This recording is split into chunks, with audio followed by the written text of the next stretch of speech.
الحمد لله رب العالمين الرحمن الرحيم مالك يوم الدين إياك نعبد وإياك نستعين اهدنا الصراط المستقيم صراط الذين أنعمت عليهم غير المغضوب عليهم ولا الضالين آمين. الحمد لله رب العالمين ثم الحمد لله رب العالمين والصلاة والسلام على أشرف الأنبياء والمرسلين سيدنا مولانا محمد وعلى آله وصحبه أجمعين. سبحانك لا علم لنا إلا ما علمتنا إنك أنت العليم الحكيم. رب اشرح لي صدري ويسر لي أمري واحلل عقدة من لساني يفقه قولي. اللهم يسر أمورنا ولا تعسر، رب يسر ولا تعسر، رب تميل الخير. Amin ya rabbal alamin. Alhamdulillah. Muslimin, muslimat, tuan-tuan dan puan yang dirahmati Allah Subhanahu wa taala. Marilah sama-sama kita merafakkan kesyukuran kepada Allah Subhanahu wa taala kerana masih lagi diberikan kesihatan yang baik kepada kita, ya, hingga kita dapat hadir berkuliah pada pagi ini. Dan alhamdulillah pagi ini ramai sangat. Berbanding minggu lepas mungkin cuti di Pulau Bali kan. So hari ini penuh korum. Kata Datin tadi ada banyak isu-isu ataupun topik-topik, maklumlah sebab ada yang pergi melancong, balik melancong. Okey.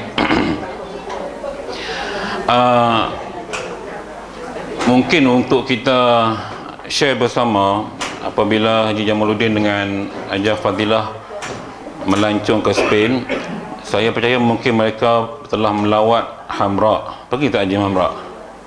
Pergi, alhamdulillah. Baik. Hamra ini ialah satu singgahsana. Kalau kita nak pergi istana tak apa sesuai, dia kena kata singgahsana. Kerana keluasan kawasannya itu yang dibina oleh, saya lupa nama raja ataupun pemerintah Islam ketika itu. Tetapi arkitek yang melakar atau desainkan Hamra itu based on ayat Al-Quran. Bagaimana gambaran syurga dibuat, bagaimana bentuk rupa bentuk syurga, itulah Hamra. Kalau tuan-tuan nak tengok bagaimana aliran air sungai, bunga-bunga, taman-taman, kebun-kebun, ada singgahsana hingga setiap satu. Memang kalau tuan-tuan pergi, sukar nak digambarkan betapa indah dan cantiknya Hamra. Jadi tuan-tuan kena tanya Hakpi. Susah nak cerita. Saya sendiri pun susah nak cerita sebab terlalu indah. Bahkan seni binanya, bagaimana air mengalir 24 jam dalam keadaan kalau kita tengok tak ada mesin, tak ada apa, tapi air tu still mengalir cantik daripada kawasan bukit. Kemudian sistem suara, tak ada mikrofon, tapi kalau cakap sini sana dengar, sini dengar. Hebat. Okey. Jadi boleh bertanya kepada Tuan Haji Jamaluddin dengan Haji Fadilah bagaimana bentuk rupanya Al-Hamra. Cumanya yang saya nak ceritakan, kalau tuan-tuan baca Quran, gambaran syurga itulah rupa bentuk ataupun kita katakan seakan-akan rupa syurga, walaupun kita tak tengok syurga tu, tetapi itulah gambaran yang dibuat oleh arkitek berdasarkan ayat Al-Quran yang menceritakan tentang syurga. Sebab itu kalau kita nak seronok beribadat, kita dengar syurga lagu mana, bila kita dapat tengok tempat tu pun kita dah seronok. Tapi jangan syok saja, tak ibadat rugi ya. Nampak tak? Maknanya kita kena tengok dan kita cuba berazam untuk berada di tempat macam tu. Memang tenang, dengan bunganya, dengan burung, dengan susah nak gambar lah, memang cantik kawasan tu. Dan dia merupakan antara empat yang dideklar sebagai bawah UNESCO pula apa? UNESCO. UNESCO. Jadi siapa yang belum pergi bolehlah pergi. Cuma mahal lah sikit sebab euro kan. Saya tak tahu nilai berapa lah ni dengan duit Malaysia. Mungkin 6, mungkin 7, berapa je? 5. Okey, 5 euro RM1, 5 ringgit kita 1 euro. Okey. Baik. Ayak menira mereka saja 2 euro, tak silap saya lah. Ayak menira 2 euro. Demam 10 ringgit. Baik. Tuan-tuan, buka muka surat 165. Kitab lama 165. Kitab Jawi, kitab Rumi, kitab muka surat apa Okey, 243. Fadhal.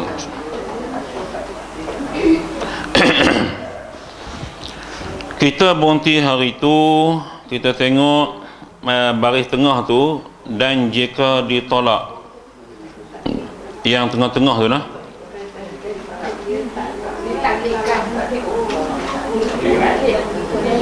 Dan jika ia taklikkan talak, kemudian saya tanda habis itu, kita masuk dan jika ditolak. Okey, baik.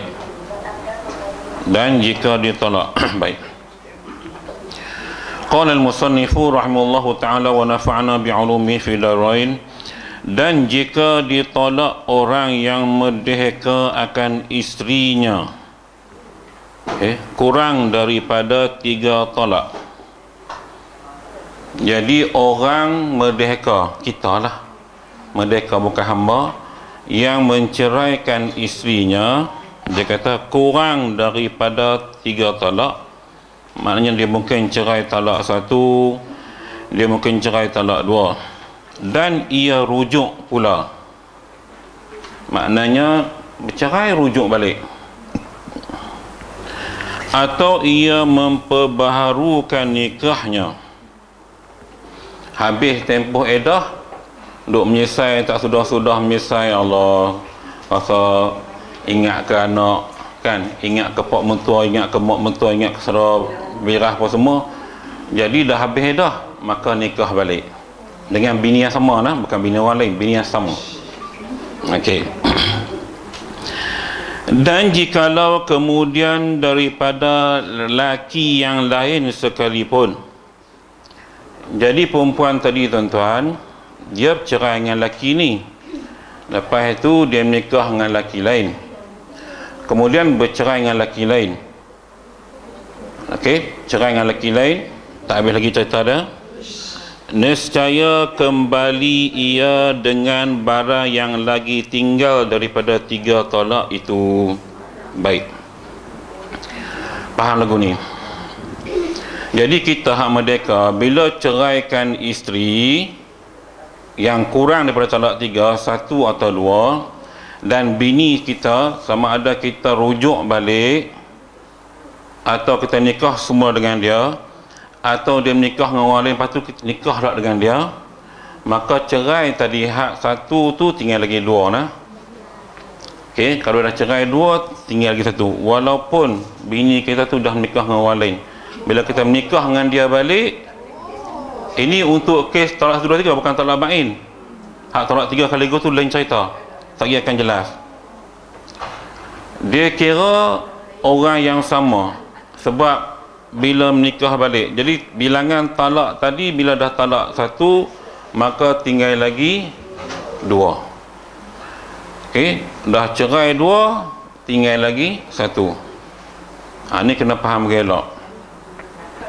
Sebab itulah syariat membenci talak ni, cerai. Islam tak suka bergegar arash kalau ikut hadis Nabi.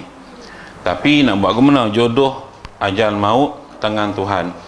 Ada jodoh sehingga mati, ada jodoh sehingga sekian-sekian. Macam yang berlaku pada artis kita yang meninggal baru ni, Syuhaimi Saad Kasuid tu, popular intim kan.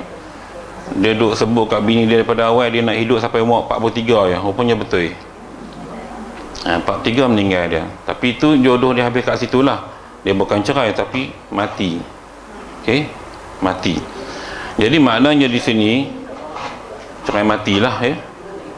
Maknanya soal kehidupan kita ini Allah Subhanahu Wa Taala dah tetapkan sejak azali lagi. Itu dipanggil qudrat dan iradah. Sejak kita di alam ruh, kemudian kita masuk alam rahim, kita keluar ke alam dunia, kita mati di alam barzah, dan kita hidup kembali di alam akhirat. itu alam-alam yang kita lalui. Jadi yang kita ada sekarang ini alam dunia. Yang meninggal sahabat kita daripada Amal Putra sekarang ni, yang mereka tengah duduk mandi itu, maka dia sudah masuk alam barzah. Dia masuk dalam kuburnya alam barzah. Dia punya situasi lain. Okay. Cuma bila kita mengaji bab akidah, diajak kepada kita, bila kita masuk dalam kubur balik, maka roh tu akan dikembalikan untuk berlaku soal jawab dengan dua orang malaikat, Munkar dan Nakir. Maka di sinilah dalam hadis yang lain, tuan-tuan, saya nak tambah sikit untuk penambahan dalam kelas kita hari ini. Nabi dah sebut, siapa yang rajin Quran, puasa, hak rumur rukun Islam kita buat tu, ini akan jadi benteng bila disoal oleh malaikat di alam kubur. Dia nak tanya kat sini, sini jawab. Tanya di sini, Quran ada. Sana sini, sedekah dia hebat. Jadi lama-lama tak tanya. Jadi kalau dapat itulah, kalau boleh kita semua amalan kebaikan kita cuba buat hak setakat kita mampulah. Tapi jangan buat satu-satu. Kita fokus hak tu saja. Buat hak lain sama supaya ia menjadi benteng kita besok. Sebab kalau kata benteng, dia bukan satu arah saja, bukan satu sudut ya. Jadi benteng tu dia keliling. Bila keliling, mungkin sini ada sedekah, sini Quran, sini mengaji kelas agama KWI contoh kan. Sini bagi makan anak yatim, sini bina ma'at tahfiz, sini kita pergi umrah, taja orang pergi umrah kan. Kita pergi umrah 1000 kali pergi umrah. Apa salah taja orang pergi umrah pula? Okey. Contoh-contoh ya. Jadi maknanya gitu. Mana kita kena kreatif dalam mencari pahala. Jangan terikat dengan satu-satu sahaja. Baik, kembali kepada sini.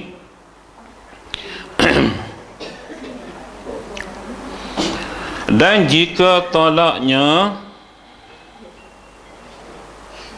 dan jika tolak itu dan jika tolaknya 3 tolak, kemudian ia memperbaharukan nikahnya kemudian daripada laki yang lain, nescaya kembalilah dengan 3 tolak pula, kerana ia isteri yang baharu.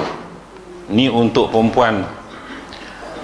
Maknanya dia dah dicerai talak 3, dan perempuan ni kahwin dengan laki lain lah.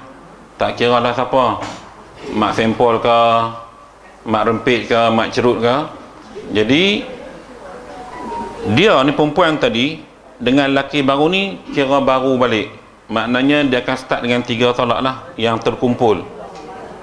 Reward terkumpul. Okey. Tapi reward ni tak boleh disalah guna lah. Okey. Ni untuk perempuan, kata tuan kitab ni. Faham lah? Dia kes tak sama. Okey, tengok balik. Ustaz. Ya. Itu untuk talak 3 sekaligus tak untuk satu-satu 3 talak. Baik. Dalam konteks kenyataan oleh tuan kitab ni disebut talak 3 terus. Okey, talak 3 terus, talak bain lah. Okey. Even kalau talak biasa pun, hang dah cerai talak 3, dia isu sekarang ni, isu perempuan ni bukan hak yang perempuan pertama, ni hak kes kedua, situasi kedua. Katakanlah, saya buat contoh bagi mudah faham. Joyah kena cerai dengan Ramli. Cerai talak 3. Selesai, bain. Tak kira talak 3 tadi sama ada 3 kali cerai atau sekali lafaz. Maka situasi Joyah sekarang, ingat Joyah ni dia tak boleh menikah dah dengan lelaki ni. Kalau dia nak menikah lain, dia kena Cina buta lah, bahasa kita sebut kan. Bila Joyah ni sekarang, dia tak cerita dalam kitab ni, masalah ni dia tak habaq kata Joyah nikah dengan ni balik, tak. Dia kata Joyah ni menikah dengan orang lain. Jadi Joyah menikah dengan PI. Maka status Joyah dengan PI kira bini baru, isteri baru lah. Maka talak yang kekal bagi Joyah yang masih berbaki 3 lah. Sebab dia kira nikah baru lah. Tu maksudnya. Dia hak tadi lain. Hak tadi, hak yang pertama tadi, Joyah tadi nikah dengan Ramli, Ramli cerai dia talak satu. Kemudian Joyah ni dia pergi menikah dengan orang lain. Lepas tu dia bercerai. Kemudian duk lama berjumpa, cinta bertaut kembali di Sembas Kelang. Contoh. Maka nak menikah. Bila Joyah menikah dengan Ramli balik, baki talak ada dua. Sebab orang yang sama. Jelas nah. Dia tuan-tuan kalau dengan Ustaz Azhar Idrus baru tuan-tuan nampak jelas lagi sebab dia pandai buat contoh-contoh yang ni. Okey. Tapi itulah dia punya kaedah cerita dia untuk tajuk ni. Okay, kita baca lagi. Dia kata lagi. Betul. Tu yang Islam tak bagi tu. Pasal pening lagu ni. Pening lalat, pening belaka.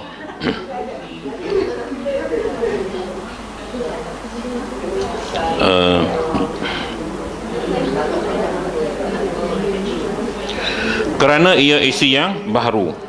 Ya, maknanya Joyah kira bini yang baru kepada PI.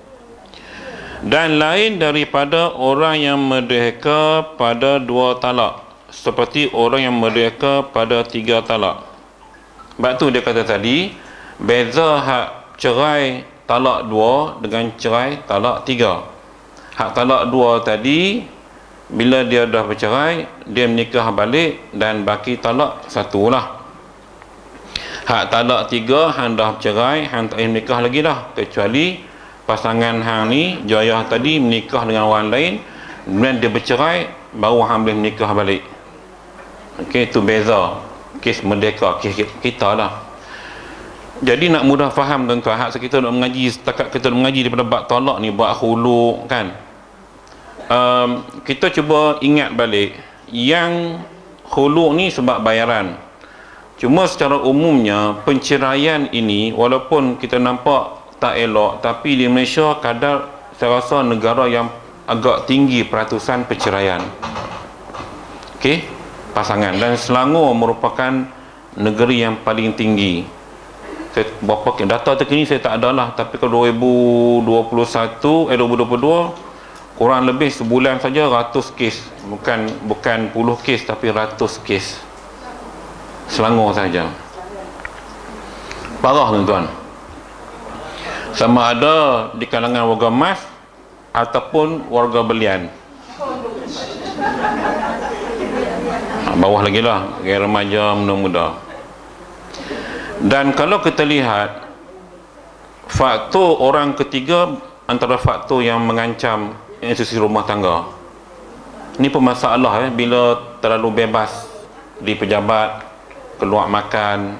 Biasalah, bila dah bersembang ni dia lama-lama dia seronok. Hari ni seminggu keluar sekali, besok minggu depan keluar 2 kali, lama-lama dia jadi lagu tu. Maka sebab itulah tak kira lelaki perempuan sama je. Tuan-tuan pernah kerja khidmat kerajaan tahu kan, di pejabat lagu mana kan, benda tu sama ya. Hanya saja yang ada iman dia jaga malu dia.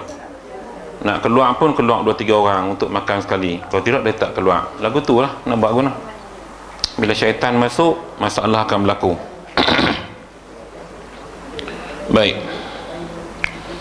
Dan memiliki sahaya. Dan jikalau mab'adun atau makatibun, ni kita dah mengaji cerita tentang hamba ni, kita baca aja. Sekalipun 2 talak jua. Dan jikalau isterinya perempuan yang merdeka sekalipun, dan orang yang merdeka 3 talak, dan jikalau isterinya sahaya orang sekalipun. Dia nak faham guna tu. Baik, untuk kes hamba, laki hamba bini merdeka, dia 2 talak aja dilimitkan zaman dululah. Okey, tapi kalau laki merdeka bini hamba dia ada 3 talak. So yang tu tak payah duk fikir lah, sebab hamba tak ada. Kita kira kita lah ni ataupun anak adik-beradik kita, saya percaya ada di kalangan tuan-tuan adik-beradik mungkin ada masalah rumah tangga kan, cara tak habis-habis, kat mahkamah tak habis-habis, tak selesai, banyak macam-macam.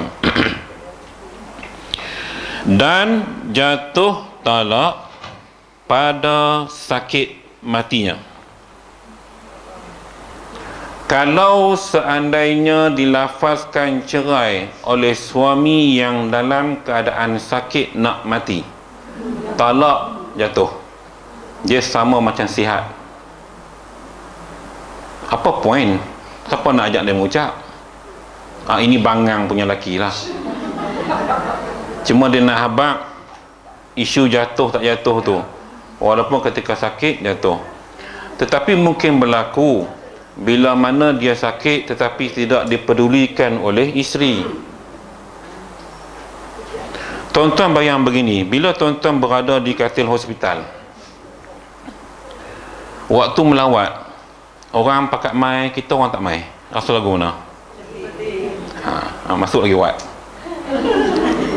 kita rasa sedih. Kemudian orang datang ramai bawa ni lah, bawa buah tangan sebagainya kan, kita duduk seorang. Sebab itu dianjurkan kita tuan-tuan yang pergi ziarah pesakit di hospital, jangan kita pergi fokus kat orang yang kita nak pergi. Tuan-tuan ziarah lah keliling tu, sebab awak tu kan dia ada banyak katil. Tanya habaq lah, tanya habaq, pakcik sakit apa semua kan, tengoklah. Saya selalu begitu, kalau pergi tu sembang-sembang dengan pesakit, kita akan pusing. Doa kat dia supaya sembuhan, seronok dah. Ada satu cerita, saya tak ingat diviralkan penceramah ni, saya lupa nama dia. Dia pergi ziarah satu orang tua di rumah sakit, bukan di rumah sakit, saya ingat di rumah orang tua. Mungkin tuan-tuan pernah dengar video tu, kuliah tu, yang mana perempuan tadi, anak dia tak pernah main jenguk dia kot, duduk di orang tua tak pernah. Tan Sri, anak dia Tan Sri lah ni, duduk ada lagi Tan Sri tu. Jadi ustaz ni pergi ziarah, makcik ni panggil ustaz ni anak. Bila salam, tanya habaq apa semua, ustaz ni ziarah semualah. Tapi mungkin makcik ni kesepian sebab anak dia tak pernah main tengok, letak tak main tengok lah. Lalu ustaz ni dia nak ikut ustaz ni balik. Dia kata aku nak ikut rumah anak aku. Jadi ustaz ni berurusan dengan rumah tu dia balik 3 hari ke seminggu, saya tak ingat. Dia belum macam mak dia. Sampai satu keadaan baru mak perempuan tadi realize bahawa aku duduk rumah orang lain, bukan rumah anak aku. Hari ke-4 ke-5. Jadi bila sedang-sedang tu, ustaz tu masih panggil mak lah, sebab dia dah kata dia mak kan. Baru dia teringat, dia kata Allah, minta maaf ustaz. Baru dia perasan yang dia duduk rumah ustaz tu. Jadi ustaz pun layan elok lah, macam mak dia layan, bagi makan, sihat. Baru dia cerita dia ada anak sekian. Baru ustaz tu tahu bahawa anak tu salah seorangnya Tan Sri lah, sekarang ni ada duduk hidup ni, kaya-kaya lah. Jadi nak ceritanya tentang, dia tak cerita tentang mak yang ustaz tu cerita. Perempuan tadi tu kira dia ambil macam mak angkat lah, pergi dia hantar balik lah. Lepas dah sedang semua tu, dia hantar balik. Saya nak ceritanya, perempuan tadi dia punya ingat ke anak dia, sampai dia tak tahu yang ustaz tu orang lain, tapi dia anggap anak dia. Dia ikut balik rumah, dia duduk, ustaz tu layan elok lah. Nampak hubungan ini konsep ziarah. Sebab itu bila kita cerita tentang orang sakit tadi, kadang-kadang mungkin dia lepaskan cerai tadi sebab dia marah. Aku sakit, siapa tak main jenguk? Dia tak waras sama. Dia menceraikan dalam keadaan dia tak waras. Tak, kita belum masuk bab ni, belum ni. Hak yang tadi tak, kita buat contoh. Isunya sekarang ni dia cerai, dia waras tak waras, tu bab kedua. Sekarang ni kebiasaannya jarang orang sakit di hospital. Gila, jarang. Tuan faham maksud saya? Orang sakit, macam kita sakit tuan, kita tak fikir benda lain. Kita fikir sama ada kita nak sihat lagi, kita usaha nak sihat, nak hidup lagi, atau kedua kita akan fikir malaikat maut duk intai kita. Dia dua benda ni ya. Orang yang sakit, Dia tak fikir benda lain. Maka mungkin dia fikir apa saja yang serabut kepala aku nak lepas buang. Waktu tu dia mungkin ceraikan sebab dia tak mau kacau. Mungkin berlaku bila mana isteri sibuk sangat tak sempat jenguk dia ke apa ke, akhirnya dia lafazkan cerai. Maka cerai tadi dikira sah jatuh walaupun ketika sakit nak mati.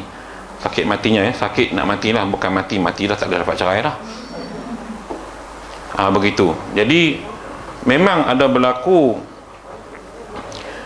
bila lafaz cerai, lepas tu suami mati pun ada kes tuan-tuan yang lafaz cerai bini mati.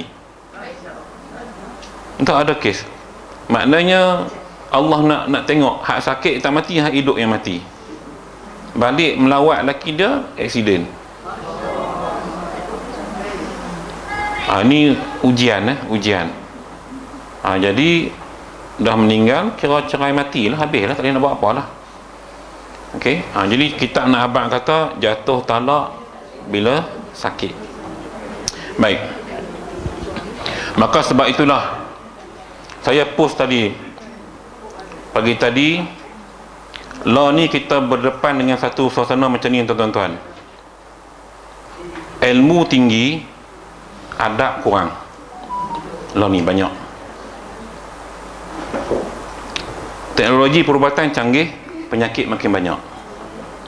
Nah, kita duk hadapi sekarang ni.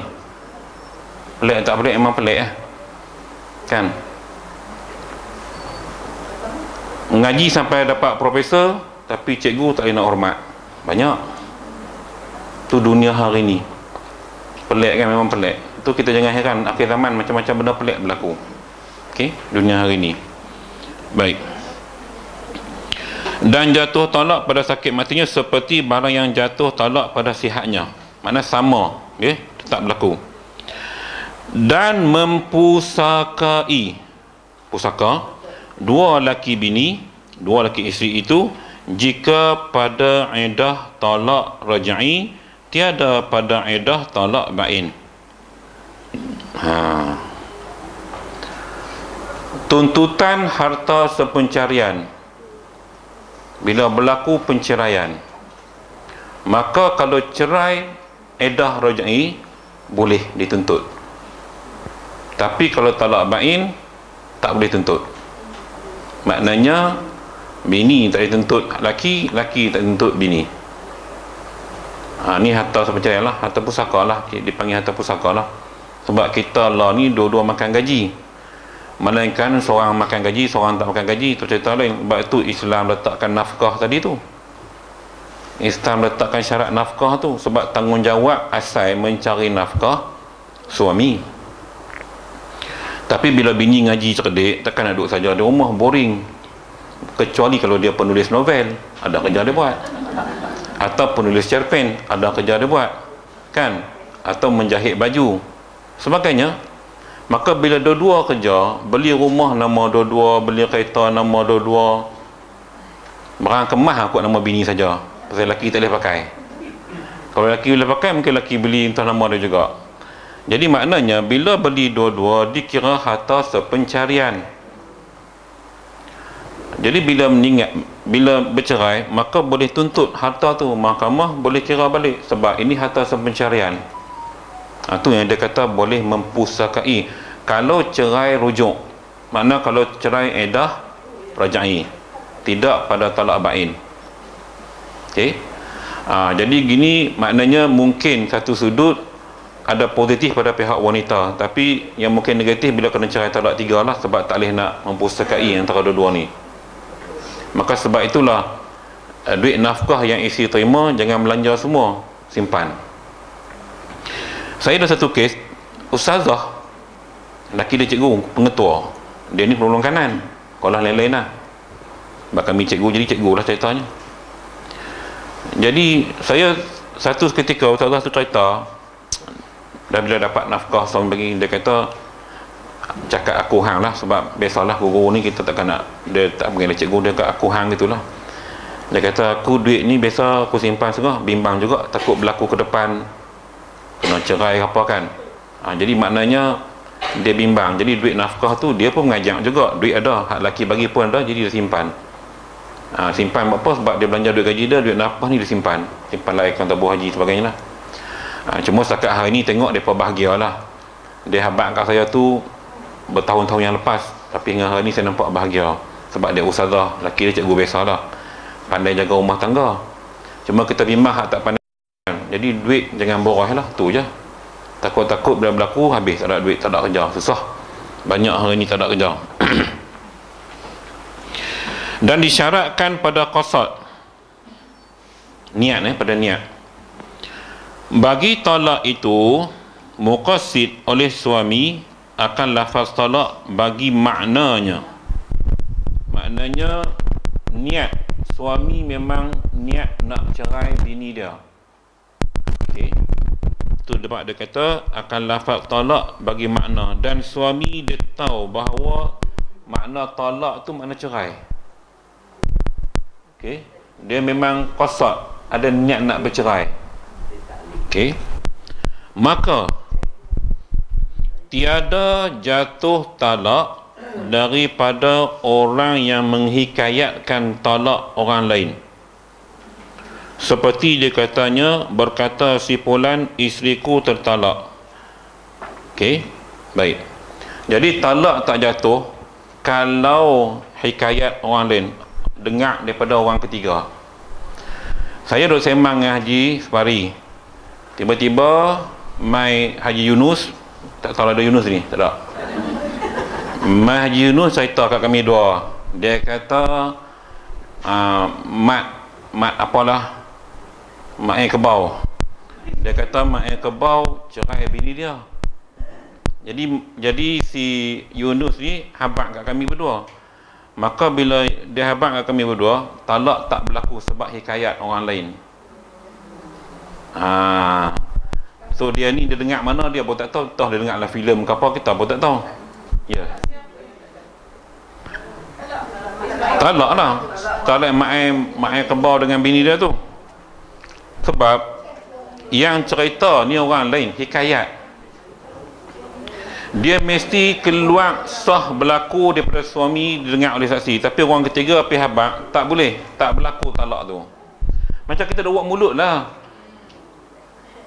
Aku dengar mak dia tu cerai bini dia, talak dua.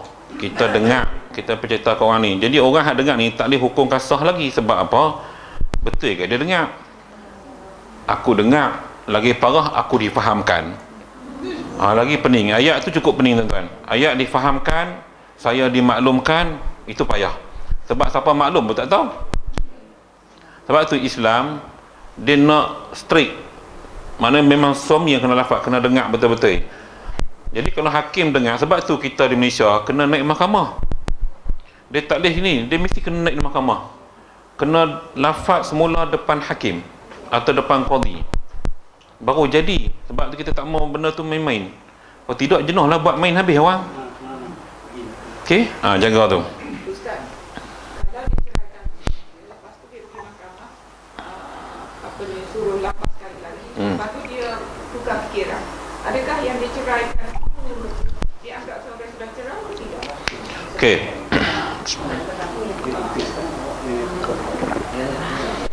Tuan-tuan pernah dengar kisah yang Bollywood laki bini tu di Kuala Nerang tu? Siapa nama? Sal dengan siapa? Sal dengan laki dia, siapa nama?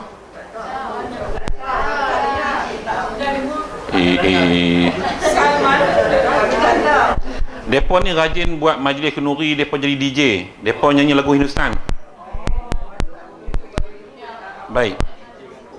Al-kisah berlaku ni terkini, agak baru lagi. Jadi adalah berlaku sedikit salah faham. Okey, salah faham menyebabkan laki ni dia buat video, dia buat inilah video rakaman, dia sebut lafaz cerai bini dia talak 3. Saya tengok video tu sebab memang kita macam kami sebab terlibat dengan benda-benda macam ni. Tuan-tuan relax dulu, tak habis. Lepas tu saya dengar video tu, dari sudut dia sebut tu memang sebut lafaz cerai lah. Tak lama kemudian bawa kes ke mahkamah, dan rupanya bila naik mahkamah, mahkamah tak iktiraf penceraian tersebut. Mungkin waktu suami dia lafazkan terlalu marah, dia buat video terus. Saya tak tahu punca tu sebab apa. Wallahualam. Biasalah bila jadi artis ni, walaupun artis tak termasyhur sangat pun, tapi artis rumah kenduri masyhur lah. Mungkinlah ada unsur cemburu. So mahkamah siasat semua, mahkamah kata perceraian ini batal.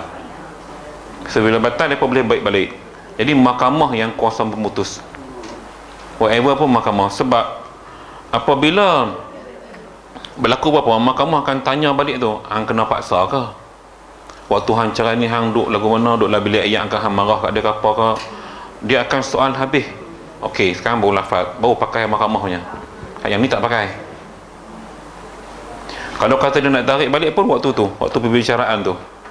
Mungkin kes yang berlaku pada pasangan ni, mungkin benda tu bila dah sedap balik, rasa bersalah, mungkin tarik balik di depan hakim, maka hakim ada kuasa untuk membatalkan balik perceraian tadi. Sebab itu mahkamah kita bukan setakat boleh batalkan perkahwinan, tetapi juga boleh membatalkan perceraian seandainya tidak ikut syarat. Jadi kita nak berhujah di sini payahlah, sebab ia melibatkan perundangan. Fiqh dia lain sikit. Kalau bab semayang senang tak, kentut je batal, tak tahu hujah macam mana. So benda-benda furuk pernikahan ni dia banyak mazhab, perbandingan mazhab tu dia tak sama, beza. Macam kita cerita minggu lepas lah kan, yang berlaku persetubuhan dalam waktu iddah rajai. Hanafi kata boleh, Hambali kata boleh, Maliki dengan Syafi'i kata tak boleh. Nampak tak perbezaan? Okey, ini macam sahabat kita daripada pergi Morocco baru ni, tengok mazhab Maliki kan, cara ambil sembahyang lagu mana, dia cedok bagi, dia celuk tangan, dia lagu tu cara tak kena, cara tak sama. Kalau lelaki kan bukan kita orang kena lelaki tu dia dah kahwin, tapi bila dia kat office cakap hari ni tinggal lagi. Tu dia strategi nak pikat pula, biasalah. Dia bukan ada cerai situ, sekadar meletakkan pancing di umpan kalau mengena. Sebab dia tahu dia punya kuota 4, jadi dia try and error. Ada rezeki dia dapat, tak dapat.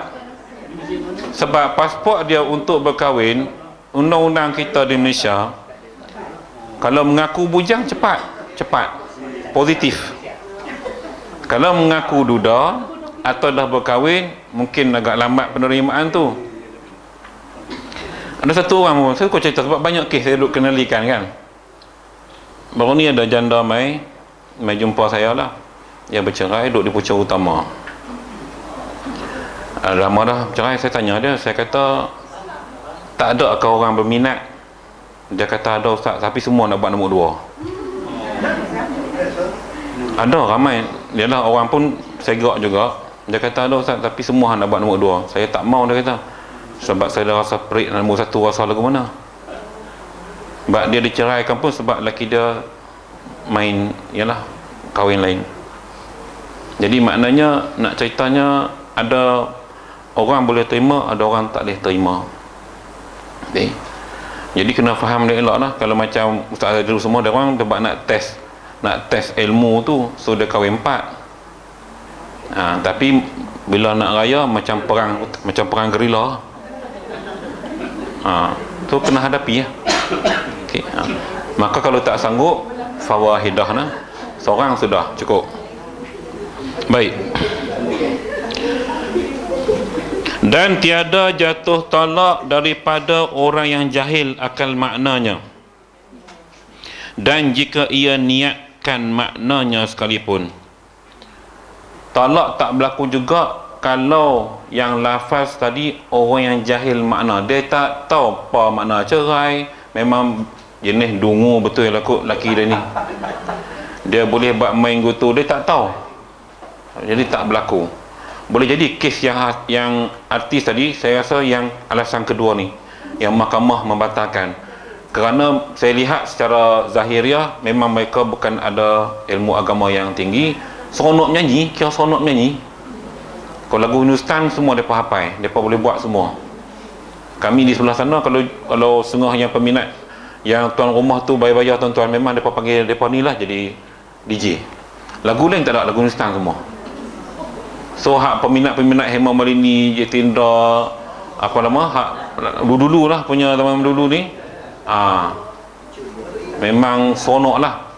Jadi kemungkinan alasan kitab ni, mungkin hujah ni yang mahkamah mengatakan bahawa perceraian tadi batal, tak pakai kerana kejahilan suami. Dia tak tahu, dia kira, dia ingat kata dia sebut lafaz 3 tu okey lah, boleh. Rupanya dia mungkin dia silap, dia tak faham. Dan tiada pula daripada orang yang terlancar lidahnya dengan talak kerana ketiadaan dikosakkan kepadanya. Jadi tak jatuh juga talak daripada orang yang terlancar lidahnya. Hak jenis cakap lepas ni, mulut beruh tak Kelantan kata tak? Cabul, mulut cabul, mulut murai. Tak kira lah murai ke, mulut merpati ke, mulut apa ke. Tapi hak jenis terlancar lidah, jenis cakap lepas gitu-gitu, dia tak fikir apa dia main keluar, maka tak dikira talak, jatuh. Sebab sebab dia tidak kosak niat, dia tidak kosak, dia main lagu tu, jenis mulut lagu tu. Dan makna dijahilkan, dan makna yang dijahilkan dia itu tiada sah kosakkan dia pula. Ya, maknanya terlebih tadi dia tak sah berlaku kalau dia tak ada niat satu, walaupun dia niat tapi dia jahil, maka talak tak berlaku. Dan tiada dibenarkan suami pada zahir pada dakwanya barang yang menegahkan dengan ada tandanya seperti dikata suami ya talik bagi isterinya yang namanya talik. Tak berlaku juga tuan-tuan. Tak tahu lah kot, tak ada nama lain kot, mentang-mentang bina nama talik dia pun sebut ya talik. Kalau ikut tu memang cerai lah, tapi sebab dia bukan niat nak cerai, tak berlaku lah. Tapi kalau dia niat bercerai, jatuh. Okey. Tapi pelik lah, saya tak ada kot nama talik, adakah? Tarik adalah, tapi laki-laki. Sebab biasa orang Arab, nama perempuan dia mesti ada ta marbutah di hujung. Safiyah, Safi lelaki kan, Abdul Safi, Muhammad Safi lelaki, tapi Safiyah perempuan kan. Kalau sahabat Nabi macam Akramah laki-laki, tak tentu. Tetapi kalau ikut bahasa Arab, kalau ta marbutah di ujung, itu yadullu ala an-nisa, dia merujuk kepada perempuan. Cuma kita orang Melayu ni dia tak ada ikut Arab sangat kan. Zaman dulu lagi lah, anggrek, cempaka, habis nama bunga debuh. Cuma bila kita mengaji tu, kita tukar nama yang panggilannya disebut, sebab setiap panggilan itu ialah doa. Maka sebab itu tuan-tuan, kalau boleh nama, bila kita letak nama jangan panjang-panjang, sebab yang dipanggil pendek. Kalau letaklah Zulfakaruddin, Din juga akhirnya, betul tak? Kadang-kadang habis nama doa, jadi doa apa, Din, tak ada doa. Sebab tu kalau boleh kita buh nama kita panggil dengan nama penuh. Kadang-kadang kita pun terikut juga kan. Jadi itu doa dah.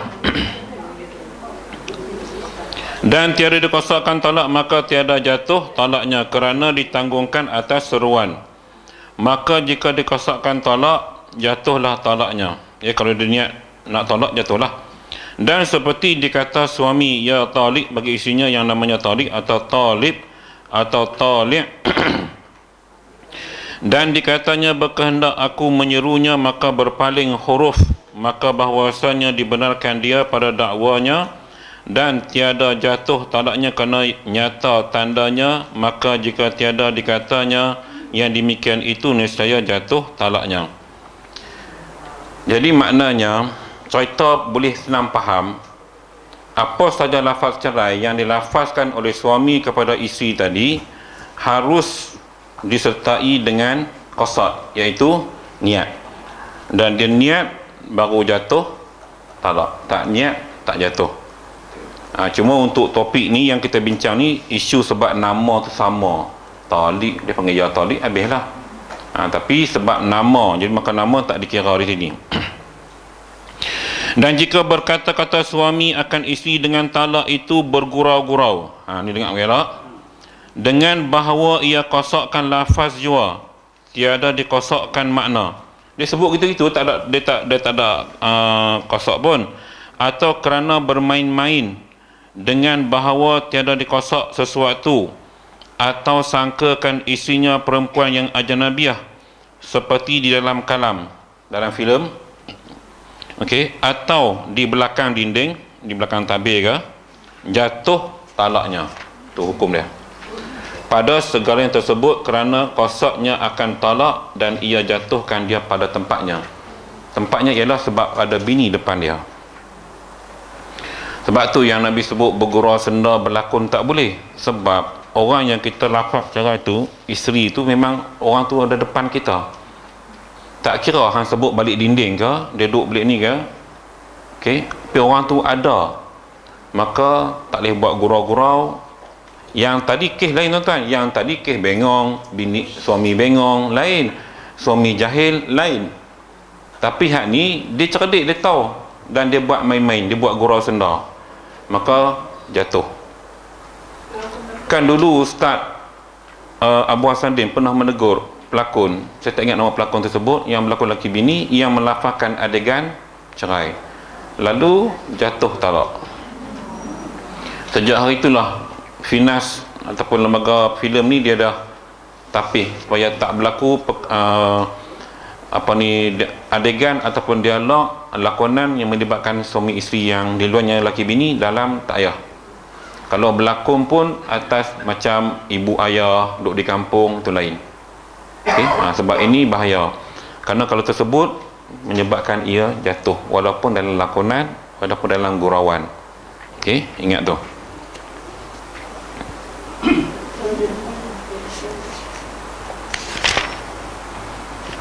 Ini tadi jatuh talaknya pada segala yang tersebut kerana kosaknya akan talak dan ia jatuhkan dia pada tempatnya. Tempat tu siapa? Bini dia ada. Bini dia ada. Jangan duk, sebab dia gini tuan, duk berlaku kadang-kadang duk sembang laki bini, duk sembang dengan kawan main rumah apa, kan duk sembang bab macam ni, sedangkan bini duk di tepi buat lawak-lawak pun jangan hati-hati. Sebab itu macam kami yang mengajak suka buat contoh orang lain, jangan buat contoh diri sendiri, payah, takut kan. Jadi buat contoh mak yang kebau tak apa, mak cerut tak apa, contoh-contoh yang tak ada kaitan dengan yang hidup atau yang mati atau yang dalam ni, senang kita buat contoh, supaya tak berlaku masalah-masalah yang saya sebutkan tadi. Ada persoalan yang nak tanya, kita berhenti kat sini kat tajuk ni. Kita akan sambung balik faslun fi tahfudut talaq li zaujah, bab menyerahkan lafaz talak kepada isteri, yang ni lebih kepada bab khulu'. Itu sebelum kita akan masuk fasal baru, bab jika berkata suami tu, sampai situ dulu lah.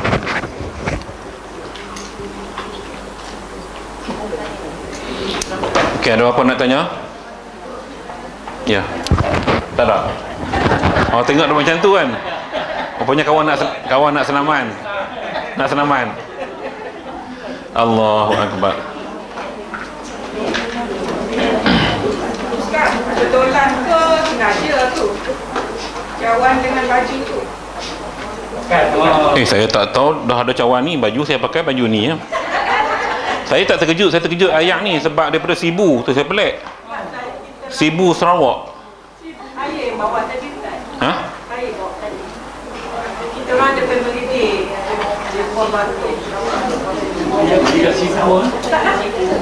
Itu ni lupa. Saya nak share sikit. Kawan saya terlibat dalam urusan halal haram di JAKIM dan memang sepenuhnya kawal produk. Bila isu viral air minuman yang air kumahan tu, Setakat ni dia kata belum masuk Malaysia, hanya di Singapura. Cuma mereka viralkan brand Seamaster. Mereka labelkan brand Seamaster.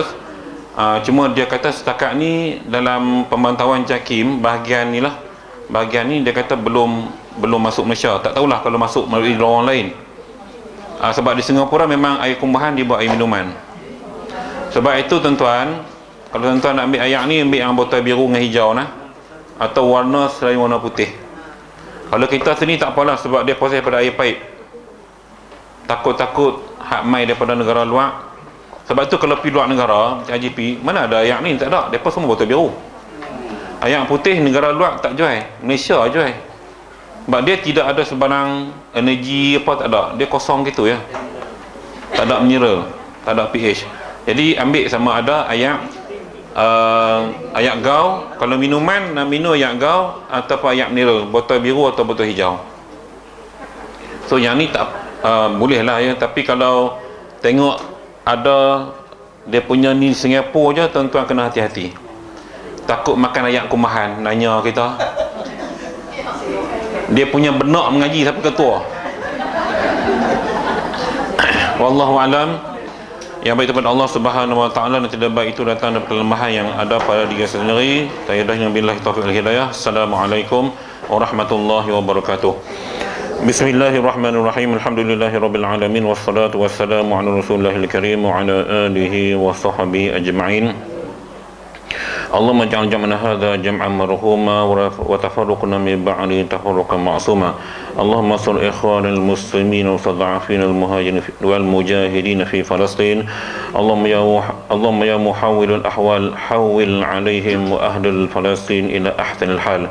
ربنا عليك توكلنا وإليك أنبنا وإليك المصير ربنا افتح بيننا وبين قومنا بالحق وأنت خير الفاتحين ربنا آتنا في الدنيا حسنة وفي الآخرة حسنة وقنا عذاب النار وصلى الله على خير خلقه سيدنا محمد وعلى آله وصحبه وسلم والحمد لله رب العالمين سبحانك اللهم وبحمدك أشهد أن لا إله إلا أنت أستغفرك وأتوب إليك والعصر إن الإنسان لفي خسر إلا الذين آمنوا وعملوا الصالحات وتواصوا بالحق وتواصوا بالصبر الله أعلم.